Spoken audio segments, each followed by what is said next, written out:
Hello everyone, once again welcome back to our online platform. BSc final year की अपनी unit second चल रही थी और पिछले लेक्चर में अपन ने सब ग्रुप और उनसे रिलेटेड एक आध थ्योरम भी अपन ने पढ़ ली थी। उसी को अपन कंटिन्यू कर रहे हैं। अपना नेक्स्ट टॉपिक है सेंटर ऑफ द ग्रुप, यानी कि समूह का केंद्र।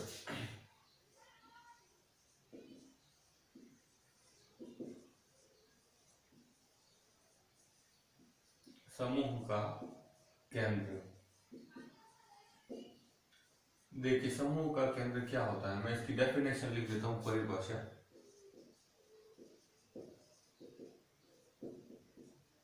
कि यदि अपने पास जी कोई स्टार संक्रिया के लिए मान लेते ग्रुप दे रखा है, तो मैं कह देता हूं कि यदि जी विद स्टार ऑपरेशन है ना, यदि जी कोई समूह हो तो, यदि जी कोई समूह हो तो अपने पास एक एच ऐसा होगा जो कि होगा आपके पास x, जो कि होगा आपके पास x for every x belonging g such that x star g that is equals to g star x, जहाँ की आपका ये g भी किसका होगा, ये भी आपका g का होगा, ये भी किसका होगा, आपका g का होगा। g यदि G कोई अपने पास समूह हो तो कोई एक सेट H, ये क्या है, एक सेट है जिसका कोई भी एलिमेंट X जो कि G का होगा, वो इस प्रकार से होगा कि उसको अगर एक अदर एलिमेंट G के साथ ऑपरेट करे कि X स्टार G, तो वापस आपको क्या मिल जाए, G स्टार X, यानी कि ये क्या फॉलो करते हैं, कम्यूटेटिव प्रॉपर्टी को फॉलो करते हैं, यानी कि क्रम विनिमय नियम को पालन करते हैं, जहाँ की G भी किसका होगा, G का। तो ये H, यानी कि ये H जो सेट है, ये सेट ही इस ग्रुप G का क्या कहलाएगा, सेंटर कहलाएगा। तो ये होगी इसकी डेफिनेशन, जो कि जी के उन सभी अवयवों का समुच्चय है, जो कि जी के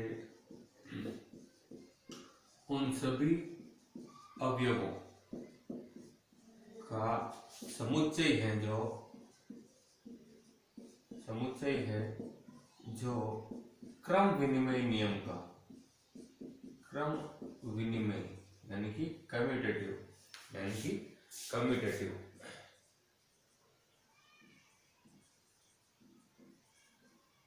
क्रम विनिमय नियम का पालन करे, क्रम विनिमय नियम का पालन करे, है ना। यदि जी कोई समूह हो तो एच कोई सेट ऐसा होगा जो कि जी के उन सभी अवयवों का समुच्चय है, जो कि क्रम विनिमय नियम का पालन करे। ग्रुप जी का केंद्र कहलाता है। यानी कि बस आपको इतना ध्यान रखना है कि कभी भी सेंटर का पूछे तो अपन कह देंगे x, जो कि जी का लेंगे, उसके साथ अदर एलिमेंट ले लेंगे जो कि वो भी जी का ही होगा, तो ऐसा एलिमेंट लेना है जो कि कम्यूटेटिव प्रॉपर्टी को फॉलो कर रहे हैं, यानी कि x स्टार जी बराबर G star x, x star a बराबर a star x, x star y बराबर y स्टार x, ऐसा अपन कुछ भी कह सकते हैं। क्लियर। इसके बाद में आएगी आपकी नेक्स्ट डेफिनेशन है प्रसामान्य, यानी कि नॉर्मलाइजर।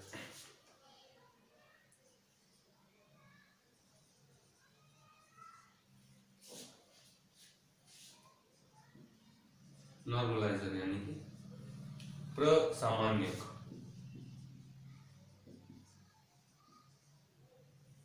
देखिए, प्रसामान्य क्या होता है, अगर अपने पास कोई सेट एक जी दे रखा है, ग्रुप कोई जी दे रखा हो, अपन उसमें मान लेते कि ए कोई भी उसका एलिमेंट है, किसका, जी का, तो मैं लिख देता हूं उसकी परिभाषा। परिभाषा यह है कि यदि जी स्टार ले लीजिए स्टार ऑपरेशन के लिए, यदि जी स्टार कोई समूह हो तथा एक एलिमेंट लेते हैं ए, जो किसको बिलोंग करेगा, जी को, तथा कुछ ऐसा मिल जाए कि n ऑफ ए, इसी को बोलेंगे अपन normaliser of A, that is equals to x for every x star a is equals to a star x is equals to a star x, जहाँ की x किसको बिलोंग करेगा, आपका g का। एक्स भी किसको बिलोंग करेगा, जी को, और ए तो जी का है ही है। तो एन ऑफ ए, इसी को अपन क्या कहते हैं, नॉर्मलाइजर ऑफ ए, यानी कि ए का प्रसामान्यक जो कि होगा एक्स, जो कि इस ऑपरेशन को फॉलो करते हैं। देखिए ये और ये थोड़ा सेम सेम लग रहा है पर अलग अलग है। ये तो कहलाता है आपका सेंटर और ये कहलाएगा नॉर्मलाइजर यानी कि प्रसामान्य। क्लियर? तो इसको करेंगे N of A group G में ए का प्रसामान्य कहलाता है, यानी कि N of A group G में ए का प्रसामान्यक, ए का प्रसामान्यक यानी कि normaliser of A, normaliser of A in G, है ना, जो कि एन है ग्रुप जी में ए का प्रसामान्यक कहलाता है, ये रहेगी इसकी डेफिनेशन प्रसामान्य। देखिए मैंने आपको दो डेफिनेशन लिखी है, एक तो सेंटर ऑफ ग्रुप लिखा है और एक आपका नॉर्मलाइजर लिखा है। तो वापस बता देता हूँ एक बार, यदि जी कोई एक ऐसा समूह हो जिसमें आपको एक सेट दे रखा और जो कि ऐसा हो कि h is equal to x for every x star g that is equal to g star x for every g is also belonging to x, g small g is also belonging to g and our x is also belonging to g। तो इसका जो भी set होगा वो इस group g के लिए क्या कहलाएगा, सेंटर कहलाएगा। दूसरी बात अपन ने पढ़ी नॉर्मलाइजर। नॉर्मलाइजर क्या होता है, देखिए यदि कोई आपके पास g कोई सेट दे रखा है और उसका आपने कोई भी एलिमेंट ले लिया a, तो एक सेट ऐसा होगा n ऑफ a जिसमें भी x पड़ा होगा और जो कि x स्टार a को वापस a स्टार x कर रहे हैं, यानी ये भी क्या करें, कम्यूटेटिव प्रॉपर्टी को फॉलो कर रहे हैं, यानी कि और वहां पर भी आपका a और x ये दोनों किसके होना चाहिए, g को। तो वहां पर इस n ऑफ a को ग्रुप g में a का क्या कहते हैं, प्रसामान्य कहते हैं। क्लियर? तो आई होप आपको दोनों डेफिनेशन समझ में आई होगी। ठीक है, अब इन पर बेस्ड आपके कुछ थ्योरम्स है तो अपन इनको सॉल्व करते हैं। तो मैं इनको इरेज कर लेता हूँ।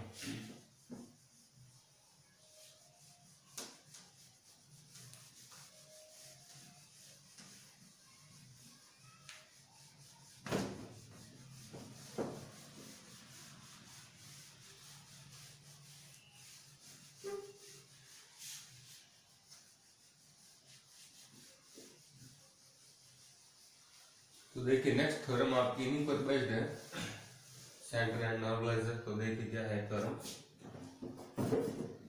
अपने पास थ्योरम है या फिर ये एक्चुअली आपका एग्जांपल है, क्वेश्चन है जो कि दे रखा है। माना जी एक ग्रुप है, यदि माना जी एक ग्रुप यानी कि समूह है और यदि आपको दे रखा है ए ग्रुप जी का एक अवयव, यदि ए ग्रुप जी का एक अवयव तथा इसका प्रसामान्यक तथा इसका प्रसामान्यक यानी कि नॉर्मलाइजर ऑफ ए, प्रसामान्यक दे रखा आपको n ऑफ a, है ना, प्रसामान्यक दे दिया n of a that is equals to x for every x star a is equals to a star x। Clear? ये दे रखा हो और बोल रहा है n ए ग्रुप और बोल रहा है तो सिद्ध करो कि, तो सिद्ध करो कि ये जो आपका नॉर्मलाइजर ऑफ ए है, ए का प्रसामान्य ग्रुप जी का एक उप ग्रुप है, यानी कि एन ऑफ ए जी का उप ग्रुप को क्या कहता है, सब ग्रुप, उप ग्रुप है यानी कि सब ग्रुप है। देखिए क्वेश्चन वापस समझ लेते हैं। जी आपका कोई भी सेट दे रखा है और बोल रहा है उसमें ए कोई एलिमेंट ऐसा है जो कि आपको दे रखा और वो क्या है, इसका प्रसामान्यक है। तो इस प्रकार से दे रखा है n of a that is equal to x for every x star a is equal to a star x, जहाँ की a और x दोनों किसके होंगे, g के होंगे। तो ये बोल रहा है सिद्ध करो कि जो आपका नॉर्मलाइजर ऑफ a है, नॉर्मलाइजर ऑफ a का जो भी सेट मिलेगा वो इस ग्रुप g का क्या होगा, सब ग्रुप होगा। ये बात अपने को सिद्ध करनी है। पिछले लेक्चर में मैंने आपको एक चीज बताई थी कि जब भी आपको कोई सेट दे रखा हो H और बोले ग्रुप जी के लिए इसको सब प्रूफ कीजिए, तो आप उसका एक एलिमेंट लीजिए, आप उसके सॉरी दो एलिमेंट लीजिए, दूसरे वाले का इनवर्स एलिमेंट लीजिए और उनको साथ ऑपरेट कीजिए। यदि वो भी वापस एच के मिल जाए यानी वो भी वापस अगर आपके एच के मिल जाए तो उन्हीं को आप क्या कहते हैं, उसी को आप कहते हैं कि ये सब ग्रुप होने की कंडीशन है। यानी कि ए और बी यदि आपके एच के हैं तो ए बी इनवर्स भी वापस अगर आपका एच का मिल जाए तो उसी को कहते हैं अपन कि ये जो है वो ग्रुप जी के लिए क्या है, सब ग्रुप है। तो इसके लिए अपन प्रूफ करते हैं, देखिए प्रूफ। तो देखिए अपन क्या कर लेते हैं, यहाँ भी एक तो आपके पास x दे रखा है किसका, n का, एक और मन से मान लेते हैं, तो लेट कर लेते हैं कि x and y are two elements which is belongs to n of a such that अगर x इसका है तो ये किस प्रॉपर्टी को फॉलो करेगा, इसको फॉलो करेगा। यानी कि मैं लिख सकता हूँ कि x star a that is equals to a star x, और y भी इसी का है तो y के लिए क्या लिख दूंगा, x की जगह y आ जाएगा। यानी कि y star a is equals to a star y is equals to a star y। क्या देखिए आपने क्या किया है, x ले लिया a स्टार x और y स्टार a, यानी कि x और y यहाँ पर ये है किसके, x और y है किसके, n के। आपको चाहिए क्या, आपने x और y को तो n का ले लिया, अब आप x y इनवर्स ये आप किसका लेके आ जाइए, n का, तो आपका काम हो जाएगा। अपन कह देंगे n क्या है कि वो ग्रुप जी का क्या है, सब ग्रुप है। तो देखिए कैसा आएगा, देखिए आपके पास क्या है, कंडीशन क्या है कि ये तो है ही है, इनवर्स y के लिए लेकर आना, तो मैं y की प्रॉपर्टी ले लेता हूँ। तो y star a is equals to दे रखा है आपको a स्टार y, आपको इनवर्स लेकर आना है। तो मैं एक प्रॉपर्टी फॉलो करवा रहा हूँ यहाँ पर कि इसके both the side y inverse से मैं क्या कर रहा हूँ, इसको ऑपरेट कर रहा हूँ, है ना। तो मैं लिख देता हूँ operate y inverse both the side, clear. तो देखिए क्या मिलेगा, इधर भी मैंने y इनवर्स के साथ इसको ऑपरेट किया है और स्टार संख्या चलिए तो अपन लगा देते हैं स्टार, तो इधर भी करेंगे तो y इनवर्स स्टार। अब मैं यहाँ भी कर देता हूँ, तो यहाँ भी कर देते हैं स्टार y इनवर्स, तो यहाँ भी होगा स्टार y इनवर्स, क्लियर, समझ रहे हैं आप। यानी कि इसके इक्वेशन के मैंने बोथ दिस साइड, इसके RCL एंड LCL, यहाँ पर RCL और LCL दोनों अप्लाई हो रहा है, यानी कि लेफ्ट कैंसिलेशन लॉ भी अप्लाई हो रहा है और राइट कैंसिलेशन लॉ भी हो रहा है, यानी कि LHS और RHS दोनों में अपन ने क्या किया है, y इनवर्स से इसको ऑपरेट किया, यानी कि मल्टीप्लाई किया। अब देखिए, अब आपका ये है किसके, x और y किसके हैं, n ऑफ a के हैं, और n ऑफ a के तो है इसके साथ x और y है किसके, ग्रुप g के भी हैं। और ग्रुप g के हैं तो वो अपने पास सारी प्रॉपर्टी रखता है, कौन सी, closure, associative, existence of identity, existence of inverse, ये चार प्रॉपर्टी तो रखते रहते हैं। यानी एसोसिएटिव यानी कि साथ चलता भी रहता है, साथ चलता मतलब साथ साथ चलना। तो देखिए मैं इसको कैसे लिख सकता हूँ, मैं इसको लिख सकता हूँ y inverse star y, y inverse star y, star दे रखा है आपका a स्टार y इनवर्स, क्यों, क्योंकि मैं ब्रैकेट को कहीं भी लगा सकता हूँ, क्यों, क्योंकि ये है क्या, ग्रुप के एलिमेंट है, और ग्रुप है तो वो अपने पास एसोसिएटिव ने साथ जैसा रखता है, क्लियर। तो बराबर आ जाएगा आपके पास, बराबर है आपके पास y inverse star a, y inverse star a star y star y inverse, clear. अब देखिए कहां से, बाय एसोसिएटिविटी,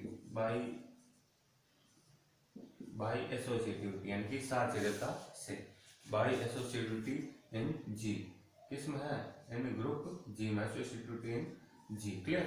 अब देखें, अब आपको पता है कि यदि किसी एलिमेंट को उसके इनवर्स एलिमेंट के साथ ऑपरेट करे तो आपका आंसर क्या आता है, आइडेंटिटी एलिमेंट आता है। यानी कि इसका आंसर क्या रहेगा, आइडेंटिटी एलिमेंट ई, तो आएगा E star A star Y inverse that is equal to Y inverse star A star Y inverse का रिजल्ट भी क्या आएगा, ई, क्यों, क्योंकि y स्टार y इनवर्स बराबर होता है क्या, e, जो कि क्या होता है, आइडेंटिटी एलिमेंट। यानी कि मैं यहां से लिख सकता हूं बाय आइडेंटिटी एलिमेंट ई बिलोंगिंग किसका होगा, वो भी जी का होगा। क्लियर। अब देखें, अब आपको पता है एक प्रॉपर्टी कि यदि अपने पास किसी भी एलिमेंट को अगर उसके इनवर्स एलिमेंट के साथ ऑपरेट करें तो आपका रिजल्ट ई यानी कि आइडेंटिटी एलिमेंट आता है, ये बात आपको पता है। इसके अलावा एक बात और पता है कि यदि आइडेंटिटी एलिमेंट को किसी अदर एलिमेंट के साथ ऑपरेट करे तो वापस रिजल्ट आपका वही एलिमेंट आता है। यानी कि ई को आप किसी से भी गुणा कीजिए, ए से बी से, तो भी आपके रिजल्ट क्या रहेंगे, ए बी वगैरह यही रहेंगे। यानी कि ई को मैं किसी से भी गुणा कर रहा हूं या किसी के साथ भी ऑपरेट कर रहा हूं, वापस रिजल्ट यही आता है। तो इसका आंसर भी वापस यही आएगा। यानी कि इसका रिजल्ट भी क्या आएगा, A star Y inverse that is equals to Y inverse star A, that is equals to Y inverse star A. ये हो गया। अब देखें अपन ने क्या कर दिया कि यहाँ पर देखें, इसको इससे कनेक्ट कीजिए, एक्स स्टार वाई बराबर ए स्टार एक्स। तो यहाँ पर एक्स किसका हुआ करता था, एक्स किसका हुआ करता था, एन ऑफ ए का। या फिर मैं कहूँ Y star A star Y, तो वाई भी किसका हुआ करता था, इसका हुआ करता था एन ऑफ ए का। तो अपने पास इसको इसके साथ कनेक्ट कीजिए तो ए स्टार वाई इनवर्स मिला है। तो यहाँ से वाई इनवर्स भी इसका हो जाएगा, एन ऑफ ए का होगा, नहीं होगा। Y inverse is also belonging to N of A. तो मैं यहाँ लिख सकता हूँ since y belonging n of a, तो आपको रिजल्ट मिला है y inverse is also belonging to normaliser of a, normaliser of a। अब आपको रिजल्ट चाहिए क्या, आपको रिजल्ट क्या चाहिए, आपको तो रिजल्ट चाहिए कि एक्स वाई इनवर्स वो किसका हो जाना चाहिए, एन ए का हो जाना चाहिए। तो उसके लिए अपन एक ऑपरेशन लगा रहे। तो देखिए नाउ मैं एक काम कर रहा हूं कि आपको तो चाहिए एक्स वाई इनवर्स चाहिए, क्या चाहिए, एक्स वाई इनवर्स। तो उनको एक साथ ऑपरेट लेकर देखता हूं वो एन ऑफ ए के मिलते हैं या नहीं मिलते हैं। तो एक्स वाई इनवर्स का मैंने ले लिया, मान लिया ये पूरा एक एलिमेंट है, ये पूरा एक एलिमेंट है, इसका ए के साथ अपन ने ऑपरेशन लगा दिया। किसी भी एलिमेंट का ए के साथ ऑपरेशन लगा दूं मैं, किसी भी एलिमेंट का अगर मैं ए के साथ जैसे कि पी स्टार ए कर दूं, अगर वापस आपका ए स्टार पी मिल गया तो यहाँ पर मैं बोलूंगा ये पी किसके हैं, एन ऑफ ए के हैं, नॉर्मलाइजर ऑफ ए के हैं।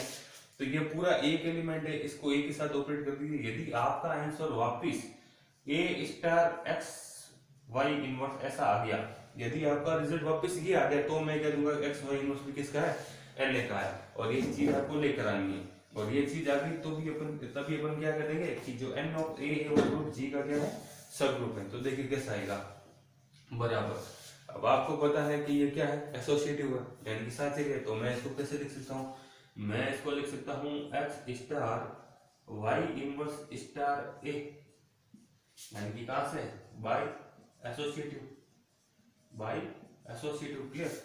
अब देखिए इसको मैं कैसे लिख सकता हूँ, इसको मैं कैसे लिख सकता हूँ, इसको मैं क्या लिख सकता हूँ, X star Y inverse star A है, तो मैं इसको लिख सकता हूँ A star Y inverse, A star Y inverse कहाँ से, ये इसको कुछ इक्वेशन दे दीजिए। ये लाइन आपने यहाँ लिख दी है तो भले इसको आप मिटा दीजिए और इसको कुछ इक्वेशन कह दीजिए, है ना। इसको मैं इक्वेशन फर्स्ट कर देता हूँ। तो यहाँ से आपने निकाल लिया ना A star Y inverse that is equal to Y inverse star A. तो वाई इनवर्स स्टार ए को आप क्या लिख सकते हैं, ए स्टार वाई इनवर्स कहाँ से, by one, by equation first से। क्लियर। ये कम्यूटेटिव भी, इस प्रॉपर्टी को कम्यूटेटिव भी कहते हैं, पर अपने पास ये नहीं कहा कि ये ग्रुप अबेलियन है। अबेलियन ग्रुप होने के केस में ही अपन इसको उलट सकते हैं, यानी कि कम्यूटेटिव प्रॉपर्टी को फॉलो करवा सकते हैं। पर अपने पास ये दिया नहीं है कि ये जो आपका ग्रुप है वो अबेलियन है या नहीं है। तो अपने पास ये रिजल्ट तो पड़ेंगे, इस रिजल्ट की सहायता से इसको उल्टा लिख सकते हैं। क्लियर। तो देखिए मैं थोड़ा इसको इरेज कर लेता हूँ।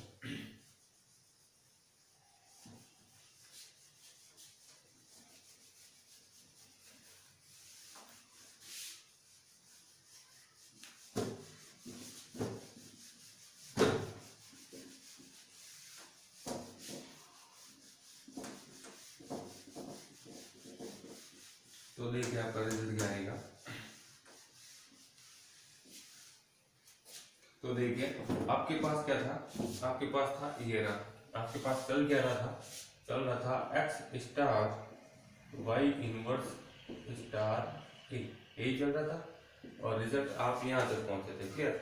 आपने लिख दिया x star A star Y inverse, तो इसको मैं वापस क्या लिख सकता हूँ, एक्स स्टार ए लिख सकता हूँ, एक्स स्टार ए लिख सकता हूँ मैं इसको साथ में वापस, और वाई आपके पास पड़ा है वाई इनवर्स अगेन कहाँ से, बाय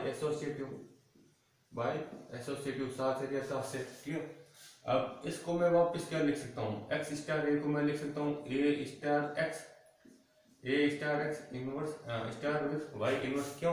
क्योंकि आपने शुरू में क्या लिखा था, एक्स और वाई किसके लिए थे, नॉर्मलाइजर ऑफ ए के लिए थे, तो वहां आपने क्या लिखा था, एक्स स्टार ए बराबर ए स्टार एक्स, और एक लिखा था वाई स्टार ए बराबर ए स्टार वाई, ये लिखा था नहीं लिखा था। तो यहाँ से ए एक्स स्टार ए को मैं क्या लिख सकता हूँ वापस ए स्टार एक्स बाय प्रॉपर्टी। क्यों लिखा आपने, क्योंकि आपका एक्स किसका है, नॉर्मलाइजर ऑफ ए का है, इसलिए लिखा आपने। क्लियर?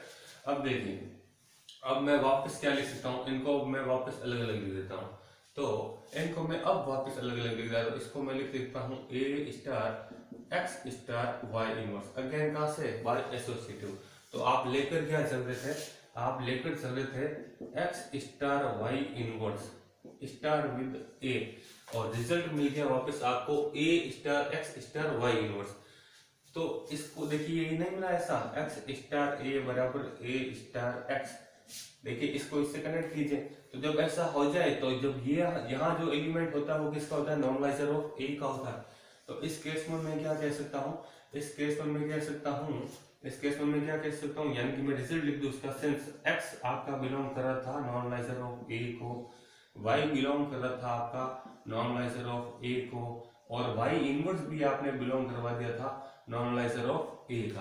तो यहाँ से आपका रिजल्ट निकल कर आया है सिंस कि ये जो एक्स स्टार वाई इनवर्स मिला आपका, वो भी किसका बिलोंग कर रहा है, नॉर्मलाइजर ऑफ ए को बिलोंग कर रहा है। बात समझ में आ रही मेरी? तो अपन यहाँ कह देंगे कि ये जो एन ऑफ ए है वो ग्रुप जी का क्या है, सब ग्रुप है। पर उससे पहले एक लास्ट कंडीशन आपको और बतानी पड़ेगी, आपको ये बताना पड़ेगा जो एन ऑफ ए है वो खाली नहीं है, that is not equal to 5। उसके लिए कैसे बताएंगे कि उसमें एक आइडेंटिटी कुछ भी ना हो तो उसमें एक आइडेंटिटी एलिमेंट तो आपके पास होता ही होता है। कैसे? देखिए मैं लिख देता हूँ, यहीं पर लिख देता हूँ, है ना, साथ ही मैं लिख देता हूँ कि आपका नॉर्मलाइजर ऑफ ए है that is not equal to 5, यानी वो खाली नहीं है। क्यों? क्योंकि मैं लिख देता हूँ, क्योंकि ई अगर मेरा जी को बिलोंग करे, ई मेरा अगर जी को बिलोंग करे, तो मैं क्या लिख सकता हूँ, ए स्टार ई बराबर मैं वापस क्या लिख सकता हूँ, ई स्टार ई बराबर ई स्टार ए। क्यों?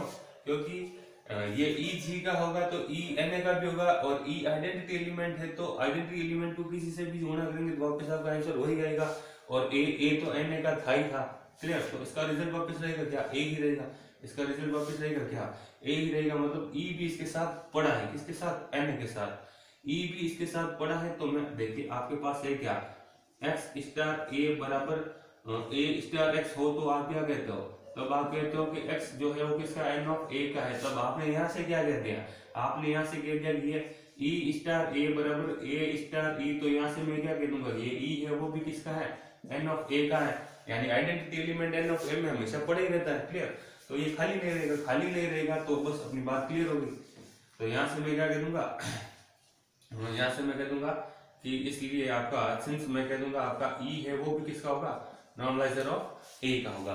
तो देखिए आपने 3 बातें प्रूव कर दी हैं कि एक्स आपका एन ए का है, एक्स की सहायता से, और एक्स और वाई आपके एन ए के थे, और यहां से आपने निकाल दिया था कि वाई इनवर्स वो भी किसका निकाल लिया, एन ए का।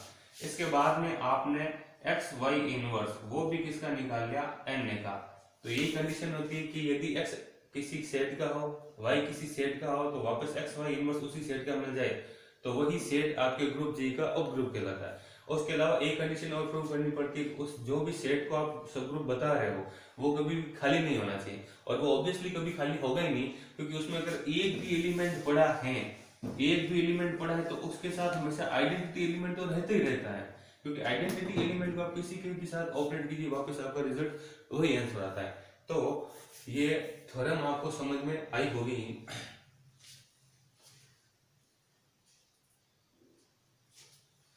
तो आई होप आपको ये थ्योरम समझ में आई होगी। नेक्स्ट लेक्चर में अपने पास सेम टू सेम इसी पर रिलेटेड आपके पास एक और क्वेश्चन है, तो नेक्स्ट लेक्चर में अपन उसको सोल्व करना सीखेंगे। और उसके बाद में आपके सेट्स कोसेट्स वगैरह और कुछ हैं जिसको आप सर्कुलर या सहसमुच्चय वगैरह कहते हैं, उनके बारे में अपन पढ़ेंगे। तो आई होप आपको ये वीडियो समझ में आया होगा। देखिए बिल्कुल इजी टॉपिक है आपका ये सब ग्रुप, और जिसके लिए मैंने एक बार मैं आपको फिर से बता देता हूँ कि सब ग्रुप को प्रूव कैसे करते हैं। अगर आपके पास सब ग्रुप को प्रूव करने का, बस बता देता हूँ, सब ग्रुप को ऐसे प्रूव करते हैं कि यदि आपको बोल दिया कि जी कोई सेट है, जी कोई सेट है, एच आपके पास जी कोई समूह है, सॉरी जी कोई आपका ग्रुप है, एच कोई सेट है, और एच कोई सेट और मान लेते हैं कि एक्स और वाई उस सेट एच को बिलोंग करे, तो यहां से बस आप ये कंडीशन निकाल दीजिए एक तो कि यहां से इस सेकंड वाले एलिमेंट का इनवर्स, एक तो वो भी निकाल दीजिए एच का, क्लियर। फिर पहला एलिमेंट और इसके सेकंड वाले के इनवर्स एलिमेंट को एक साथ ऑपरेट करवा दीजिए, करवा दिया, इसका आंसर जो भी आए वो भी वापस किस में मिल जाना चाहिए, एच में मिल जाना चाहिए। और इसके अलावा एच जो भी सेट है इसको आप साबित कर दीजिए कि ये खाली नहीं पड़ा है, ये खाली नहीं पड़ा है। तो ये अगर दो बातें आपने प्रूव कर दी, एक तो ये और एक ये, तो मैं यहाँ कह दूंगा कि ये जो आपका एच है वो इस सेट जी का क्या है, सब ग्रुप है, क्या है, सब ग्रुप है, क्लियर। तो आई होप आपको सब ग्रुप की टोटल डेफिनेशन समझ में आई होगी। तो आप प्रैक्टिस करते रहिए, आपको समझ में आ जाएगा सब, इजी क्वेश्चन था। तो फिर मिलता है नेक्स्ट लेक्चर में। Thank you.